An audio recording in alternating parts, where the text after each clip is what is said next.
since I struggle with mental health issues like anxiety and depression, I think it would make those a lot worse than they already are, and could really affect, my life if we're going, in the long term.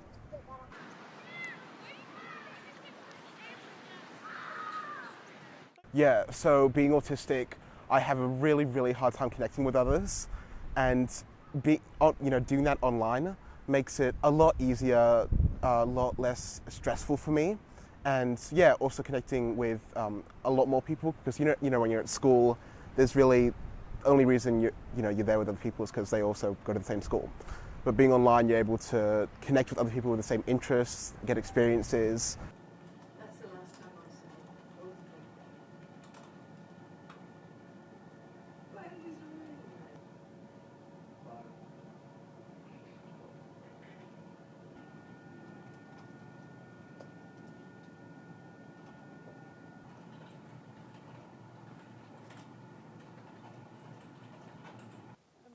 Oh, okay.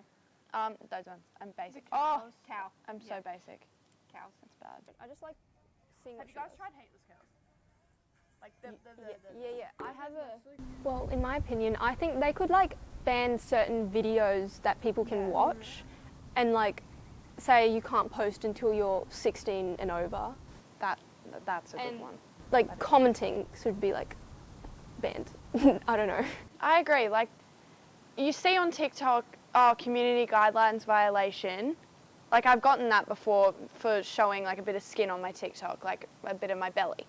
But the thing is, they shouldn't be, I get it, you can focus on that as well, but they've got report a problem on comments, but it doesn't do anything. I've reported several comments on TikTok on these influencers videos saying this is not right to say, you cannot say this, there are little kids on here, you can't just be commenting this stuff, and nothing has happened. They should be focusing on really implementing those stricter guidelines, because the guidelines on there, they have this whole policy that says all this stuff, no one reads it.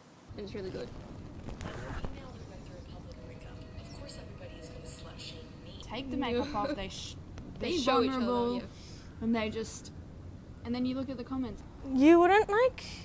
You wouldn't need it all the time. You'd probably be happy without it. But then again, if all people around you have social media, they're always on their phones, be like, oh, look at this new trend, look at this new video, then you'll probably feel like, oh, I should have this. Left out. Then left out, that's when you start feeling sad. But when everyone around you also doesn't have it, then it's more fun to spend time off it.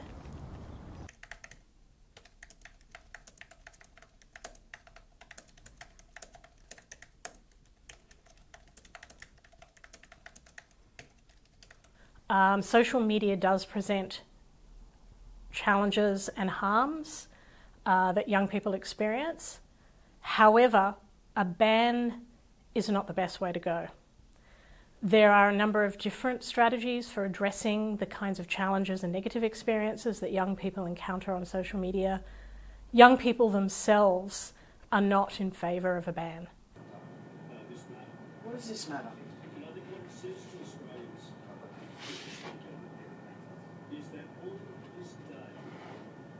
The other thing that we really need to do is unpack what we mean by young people when we're talking about a ban, and understand that younger teenagers, say for example tweens and teenagers under the age of 15, have very different social media experiences to older teenagers between the ages of 15 and 17.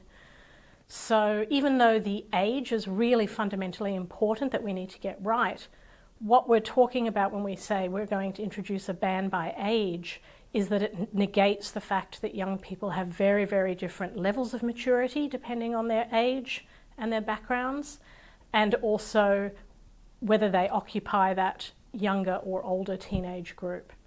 But it's sort of the fire smoke that thing where no one's breathing comes on network.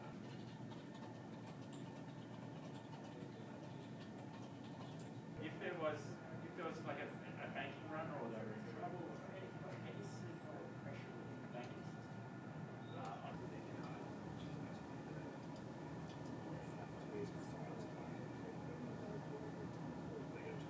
Just saying this now, There's a lot of stuff on social media that does actually motivate me to get outside and be active. There's really good influencers out there and really good videos that they make that really like make me think, oh, maybe if I go outside and get, say, a dopamine or adrenaline rush from going on a run or taking my dog up the road, like that actually genuinely makes me happier. So it's not just social media sitting and scrolling making me happier, it's what it influences me to do.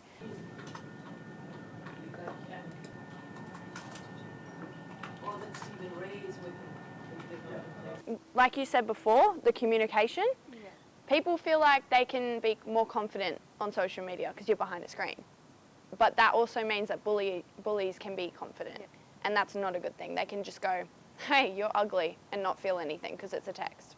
You know what I mean? Like Yes. like you can just comment easily and be like, you're not very pretty, are you? You know, stuff like that.